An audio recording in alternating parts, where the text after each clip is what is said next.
All right, today we're going to read Running Rivals. Running Rivals is also a realistic fiction story. Some of the words we're going to have are meets, upset, concentrated, disappointed, and personal.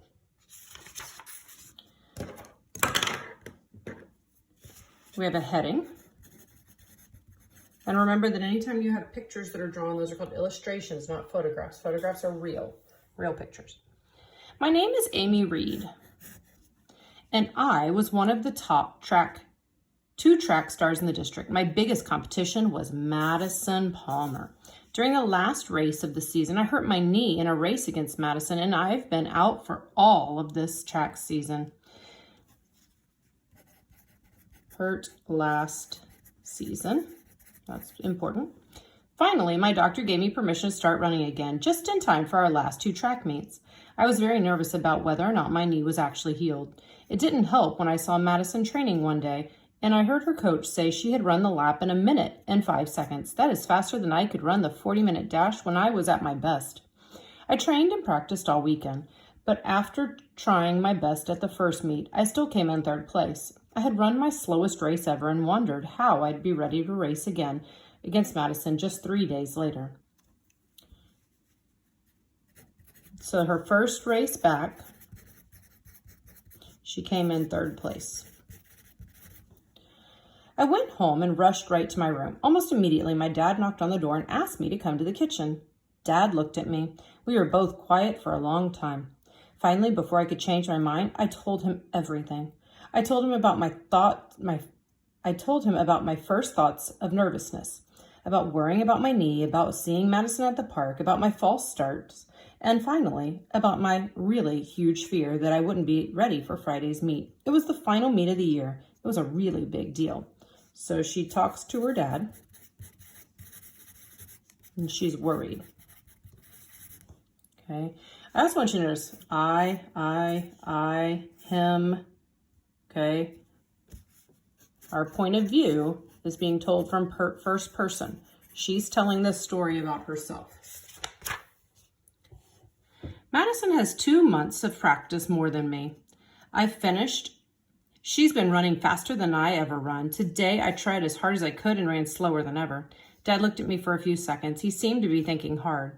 Have you talked to Coach Joseph about any of this? He asked finally. Dad, I haven't talked to anyone about this, I said. Oh, honey, I don't know what to tell you, Dad said with a sigh. All you can do is your best. And you still have Friday's meet, right? I'm sure your slow run tonight was just you being nervous. Plus, you're still getting back into shape. Yeah, I said. So her dad kind of gives her a talk. Okay, he's trying to pump her up. Give her some advice. My dad didn't seem to understand how upset I was. I needed to talk to Natalie. My sister was always really good at solving problems. Dad, I asked. I need to talk to Natalie, I said. No offense or anything, I added quickly. I understand, Amy. I'll go get her, Dad said as he stood up. He even looked a little relieved. Soon my sister walked into the kitchen. Okay, Amy, Natalie said, sitting down next to me. Dad told me everything, and I have an idea.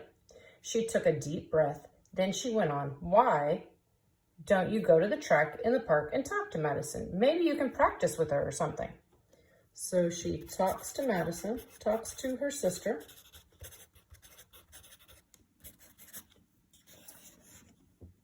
That wasn't exactly what I had in mind. Are you kidding? I asked. No, I'm not. She's just a girl who likes to run like you are, said Natalie. I sat for a few seconds to let the idea sink in. Will you come with me? I asked finally. Yeah, she said. Then she smiled. I'm not running, though. I laughed. Deal, I said. We'll go tomorrow after dinner. So they make a plan. My biggest competition. So now we have another heading. Okay, the setting here was at their house. And I believe the setting here is changing now to where they're going. So let's write setting here.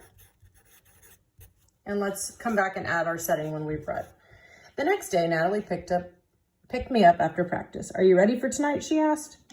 No, I said. Amy, exclaimed Natalie. We talked about this yesterday. Did you change your mind? No, I said again. Madison just makes me really nervous. She always wins. I bet she's just as impressed by you, said Natalie. But I didn't think so. After dinner, I put on my running clothes. 10 minutes later, Natalie and I were heading to the track. As soon as we reached the track, I saw Madison. She was sprinting through the 100-yard meters of a lap. I started to turn around, but Natalie held onto my elbow and guided me towards the track. Madison stopped running as we walked up. She squinted at us through the field. "Amy Reed, is that you?" she asked. So our setting is at the track, and she's going to talk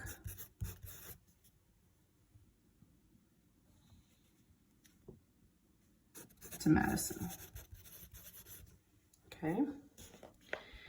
"Yeah," I said, surprised. "How do you know my name?" Madison laughed. "Because you're my biggest competition," she said. "What are you doing here?" "Well, I live near here," I said. "This is my sister, Natalie." Natalie and Madison smiled at each other.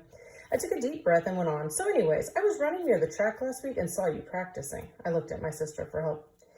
"Amy had a rough meet last night. I suggested she come and ask you for some advice," Natalie said. "I mean, I know you're on different teams and everything, but," she stopped. Madison had started to blush. "Are you kidding?" asked Madison. I should ask Amy for advice." I was shocked. "About what?" I asked. "Your form," Madison said. "Your form is always so perfect."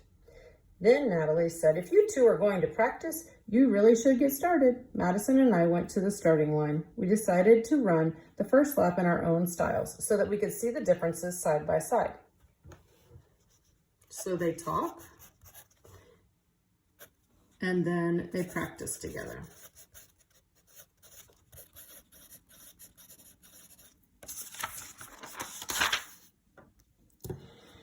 We were really close for the first half, but I was in the lead.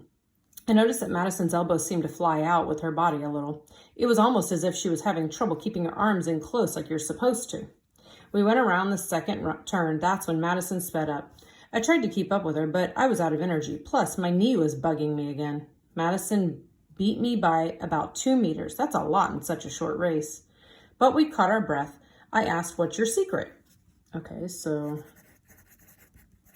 Madison beat her.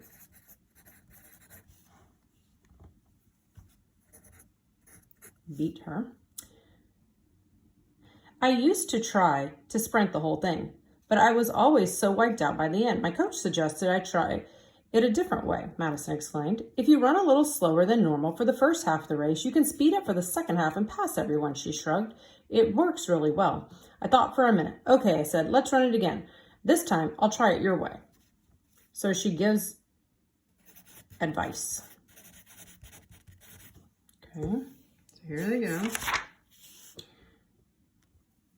We ran another lap. That time I actually beat her.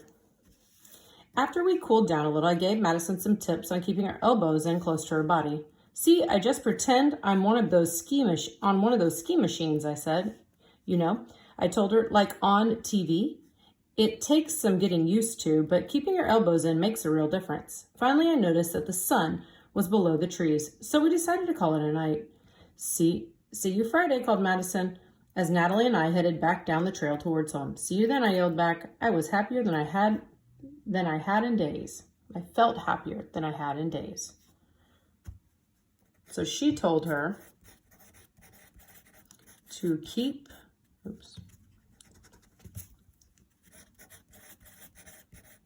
her elbows in. So that was her advice. Personal best. So we have another heading. Okay.